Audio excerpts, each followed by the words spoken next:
Alrighty, so today we're going to talk about the New England Revolution in the Moving Forward series episode, and there's no doubt the Revs not only had the most cursed season out of any team in MLS last year, but this is going to go down as probably one of the most cursed seasons that any MLS team has ever had in league history. I mean, it all started with just tons and tons of injuries to this team. I mean, it was almost like an annual monthly tradition that there's got to be at least one key player from this Revs team that goes down with an injury or a serious injury. And then, of course, we saw the ACL injury that has happened to numerous of these star New England player.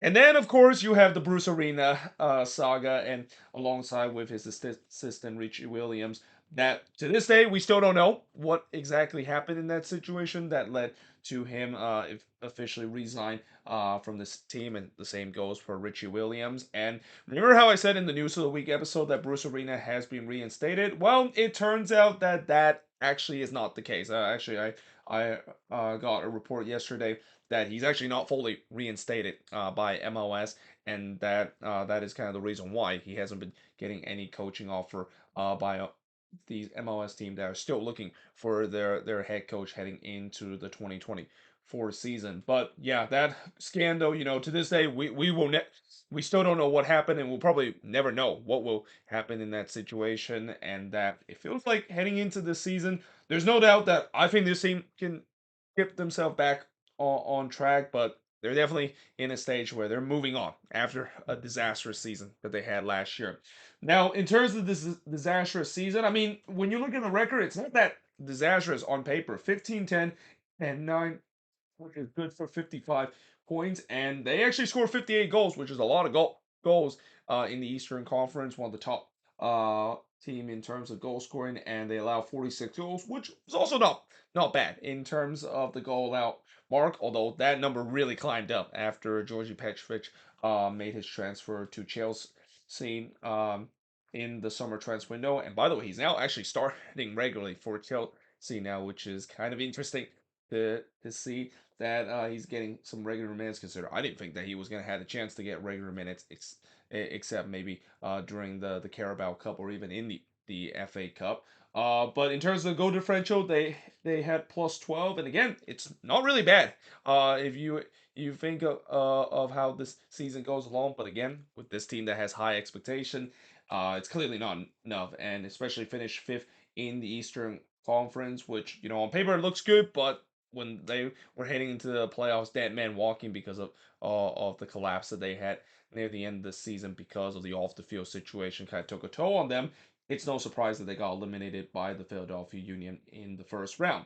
Now, in terms of head coach and chief soccer officer, both of them are relatively new. Well, actually, in the chief soccer officer standpoint, it's not relatively new. Kirk Owenfor was actually the interim chief soccer officer for this New England Revolution team, and he got promoted to be the permanent role. And I know, Kurt Owenfor, he is pretty much one of the most hated man right now in LA, and probably still is because of the thing that he did to the Galaxy, and that maybe Galaxy fans are warning the Revs fans that yeah, his meddling could eventually lead to the downfall of this team.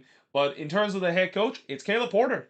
He's the new head coach for the New England Revolution, and this is also, I think, when you look at the hiring of Caleb Porter, it is pretty clear that this Revs team is pretty much in win now situation, and I don't blame them. When you look at the core that they currently have, and especially once they do get some of their star player back heading into next season, this arguably could be a team that could contend in the Eastern Conference and could be one of the best, if not the best team in the Eastern Conference right now. And that's saying something because, last season I talked about how the Eastern Conference was going to be a bloodbath. I feel like this upcoming season, it's probably going to be the same thing again.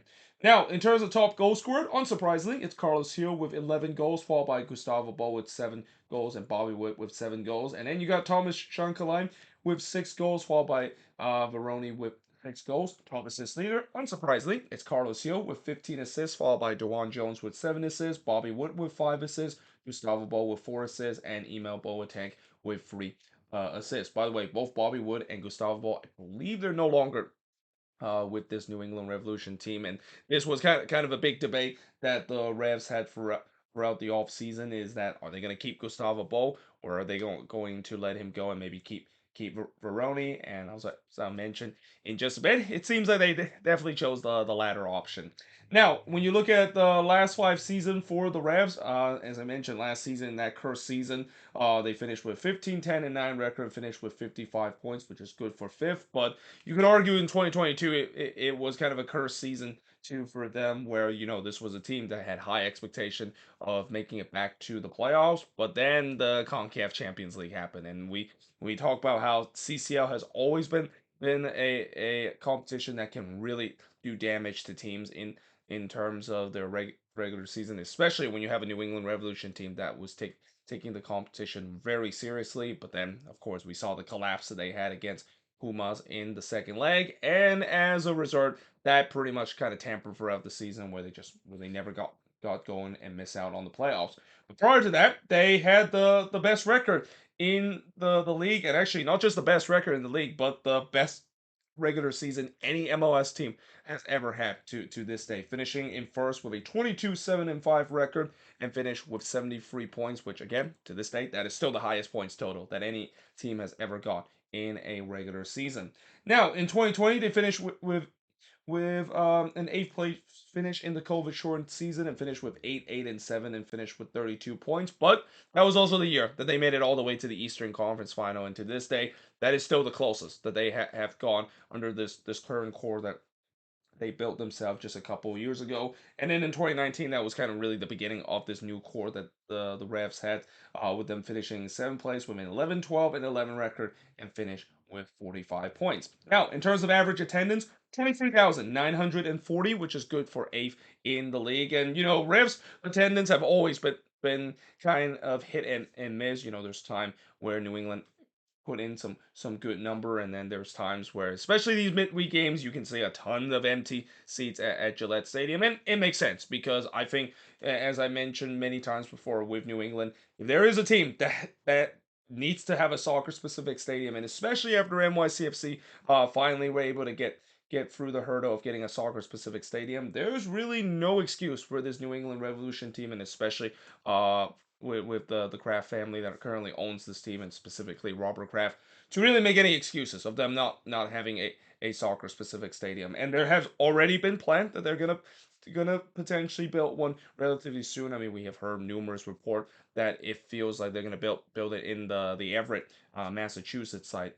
That is going to be their new soccer specific stadium. So we'll see whether or not if that does approve, and when it does approve, it's definitely a historic day for the New England Revolution, and really just another watershed moment in this league. I mean, you can clearly see that this league is heading to a direction where they want every single team. Well, I wouldn't say every single team, but mostly every single team to stop playing in these kind of MLS 1.0 kind of venue, like what we see with New England playing at Gillette Stadium, and finally having their soccer specific stadium. And that, yeah, New England is definitely planning to do so, but big question is, when are they gonna do so? Because again, with their attendance last season, they got good attendance, mainly because the interest of this team was still relatively high. And if there's also one thing about Boston sports, is that when you are doing good, fans of course are going to show up. If you're not doing good, yeah, don't expect fans to basically showed up. And it's no surprise that New England has been really good the last couple of seasons. The attendance has been really good. If you don't pay attention to what happened in these midweek games, where attendance are usually bad in terms of these midweek games that New England has had at home. Now, in terms of MVP, I mean, it's Carlos Hill. It's been Carlos Hill for the past couple of years, and it will continue to be Carlos Hill for the next couple of years, because he's pretty much the heart and soul of this team. Easily one of the top five best number 10 in the league. Disappointment. I could have easily gone with Veroni as the most disappointing player because of the production that he made, and that it's pretty clear that this team still has not found a replacement for Adam Buxall. I mean, if you're getting outscored by both Gustavo Bo and Bobby Wood, and this is no offense to both Gustavo Bo and Bobby Wood, but when you've been outscored by both of those players in terms of the goal scoring, yeah, that's not a good sign, and that's been kind of the case for Veroni. He's been very disappointing ever since he come to New England, and that I feel like maybe this is the Revs give him maybe one last chance, especially with them deciding to stick around with Baroni and hope that this is finally the year that he break out. But in the end, it has to be Bruce Arena and Richie G. Williams. It has to be that whole scandal that pretty much just derail this team. I mean, injuries obviously has derailed part of this team's plan to make it too deep into the playoffs. But man, that off the field situation and just the dark clouds that was looming throughout the season. I mean that really kind of derailed the season for this team, and especially after when we found out the detail about Richie Williams, and it feels like now he's actually kind of the main culprit in terms of this whole ongoing saga instead of Bruce Arena. You can start to see the performance start to drop because players probably started to lose respect to Richie Williams, and that Richie Williams kind of really lost to it the dressing room to a point where he had to be forced to step down because of the ongoing scandal that happened. And then in terms of revelation, I'm gonna go with Noah Buck. Shout out to Izmir as also another revelation, a guy that he has started to get some more minutes and definitely is started to break into the U.S. Men's national team. But obviously, the biggest revelation for New England has to be Noah Buck, easily their best player that came out of the Revs Academy, and probably one of the, if not the best player that they ever produce, and a guy that it's going to be interesting to see what his commitment is going to be in terms of the national team because he did join the England U17 team, or actually no, the U19 team, and that was kind of a very interesting decision, even though I know he does hold an English passport, but it'll be interesting to see what his allegiance is going to be. I mean, for his sake, if he's going to try to reach to his potential, I would just say play for the U.S. men's national team. I mean, breaking into the England national team is definitely not easy to do. So yeah, we'll see what his allegiance is going to be, but he is definitely a guy that has a lot of potential, especially from what we see this season. I mean, I feel like this season you can definitely see the progression that he's making to a point where he's going to be sold off for a big amount of money. I mean, there's going to be already teams, especially in England, that is looking to trying to get him for big amount of money, and that again, I won't be surprised if he has a breakout season again. He's probably going to be gone by next winter. So what went well for this New England Revolution team? So despite the fact that, as I mentioned, it was a cursed season for this Revs team, there were still things that kind of went well for this team. Carlos Gio is still Carlos Gio. Again, as long as he stays healthy, he is definitely one of the best number 10 in the league. And even though I know his number definitely dropped near the end of the season, I think injuries kind of took a toll on him near the end of the season, and also just the whole team kind of go through a downward spiral because of the ongoing situation that has happened all off the field. So I'm not gonna not judge Carlos Hill that harsh because he didn't really perform down the stretch.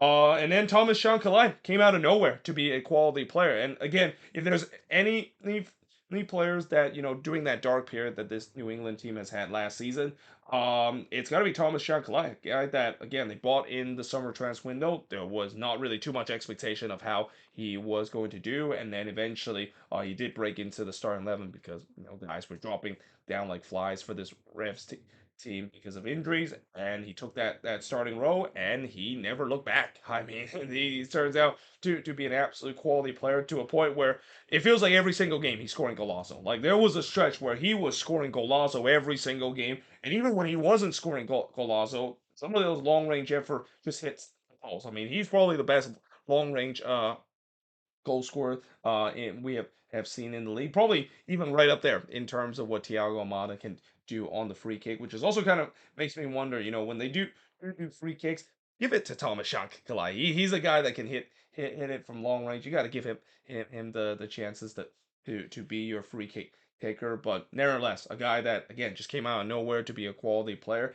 He was rewarded that handsomely by not only him staying with New England and the Revs picking up his option and purchasing outright, but now he's going to be a DP for this team. And then, of course, the other thing that went well is when the Revs does have their best 11, you could argue it's one of the best team in MLS, and that's going to be the case once again next season. Once they do get their best 11 back, I don't think there's going to be a lot of team in the Eastern Conference to stop this New England team, and that's saying something because, as I said, the Eastern Conference there is going to be a lot of good team heading in to next year, and I think next year is pretty much going to be the same. The East is definitely going to be the stronger conference, and I even mentioned the fact that it feels like the West, there is still kind of a kind of a question mark over a lot of teams of how they're gonna do. But whereas when you look at the East, there is just so much quality right now, and also not to mention you have a certain guy, Argentine, that is currently playing in Miami right now. I mean, that just add to the feel of what should be a very competitive Eastern Conference that is. But what went wrong for this New England Revolution team? I mean, again, everything went wrong mainly because of injuries, and more injuries.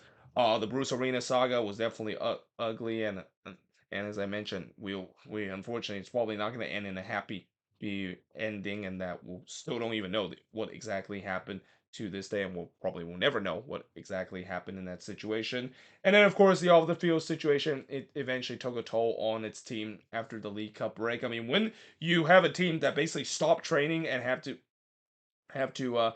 kind of go through a team meeting because of this situation, things are looking very dire for this New England Revolution team, and that again, that off the field situation, it really took a toll on the team to a point where it just feels like they were never going to recover, and that they were pretty much, as I mentioned, dead man walking heading into the playoffs. Moving forward for this New England team. So, like I said, I think this team is definitely moving on from that dark period that they had last season. They're going to definitely come back strong because, the core that they have, once they do get healthy, is going to really make some noise in the East. And also, after deciding hiring Caleb Porter, again, if we decided to go with the Caleb Porter timeline or the Caleb Porter theorem, he's a guy that usually when he comes into a new team, he's going to win an MLS Cup for that new team within the first preseason. I mean, he did it with the Portland Timbers when he came in, I believe in 2013. He won the MLS Cup for the Timbers in 2015, which to this point is still the only MLS Cup that the Portland Timbers have ever won. And then, of course, during his time with the Columbus Crew, he didn't really had a good first season, but turned around in the COVID shortened season and won them an MLS Cup doing that COVID shortened season too. So yeah, Caleb Porter is a guy that, even though I know there's been a lot of backlash in terms of some of the ways that he acts, especially with the ways that his press conference is always a venture, and that there's always that meme about Caleb Porter never taking responsibility, always making excuses.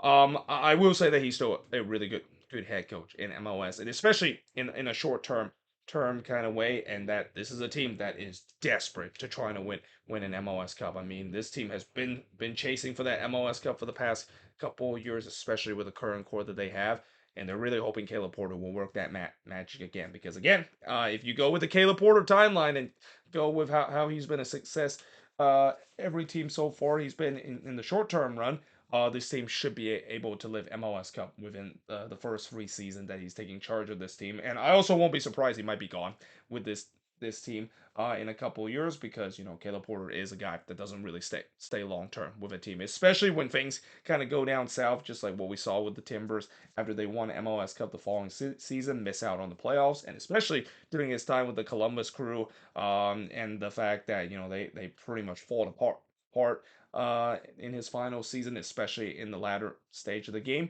Yeah, that's gonna be something that could happen to this New England team, and this is where, if you're a Revs fan, you maybe be a little bit concerned in the last 15 minutes because of how bad he was managing the Crew in the last 15 minutes during his last season. But still, he's a very good coach, and could be one that could deliver an MLS Cup to this team. That, again, it's hard to believe this is a team that is always known as the Buffalo Bills of MLS, because they've been in so many MLS Cup, and yet they still haven't won a single one. And then, of course, they need a new DP level number 9 if Veroni is not the answer. And this is a difficult situation because they decided to keep Veroni. They're praying that third season is the charm for him to kind of break out. But if he's not in, and especially if he's not performing in the by the summertime, they have to move on from him. I mean, they have to move on from him. They need to find that number 10. I mean, it's or find that number 9 that they have. I mean, it's one thing that they have some good attacking player on this team, but they still need a DP level number 9. We've seen some of the best team that win MLS Cup. They always have a decent number nine, and that I think that's kind of something that New England will desperately hoping to get if Veroni is not going to be performing at the rate that he should be as a DP level heading into this upcoming season. And then lastly, they already done a good job in terms of replenishing the depth and got a new goalkeeper in Henrik Ravis. And again, for Henrik Ravis, no pressure for him in terms of replacing the shoes of Georgi Petrovic and also in some extents Matt Turner too. I mean, New England has been blessed in terms of always getting it right when it comes to signing new goalkeepers from somewhere else, and it feels like they're hoping that's going to be the same case with Henrik Ravis. And again, he's going to have a lot of pressure and I'll have a lot of shoes to fill in terms of trying to replace the shoes that Georgi Petrovic left this team. But we'll see if he can succeed. And again, the depth that they got this offseason, I like some of the depth move that they had, especially toward the back line. I mean, they know that after just an injury riddle season, they need depth in those positions so that they can potentially make a run at MLS Cup heading into next season. But there you have it. That is pretty much it. Looking at the New England Revolution. And as always, let me know in the comments below what do you think of this video. And if you're a Revs fan, what do you think went well, went wrong, and moving forward, how is this team going to look heading into this upcoming season? But until then, hope you guys enjoyed this video. If you do, make sure you guys hit a like, smash the subscribe button. And yeah, I of course will see you guys next time.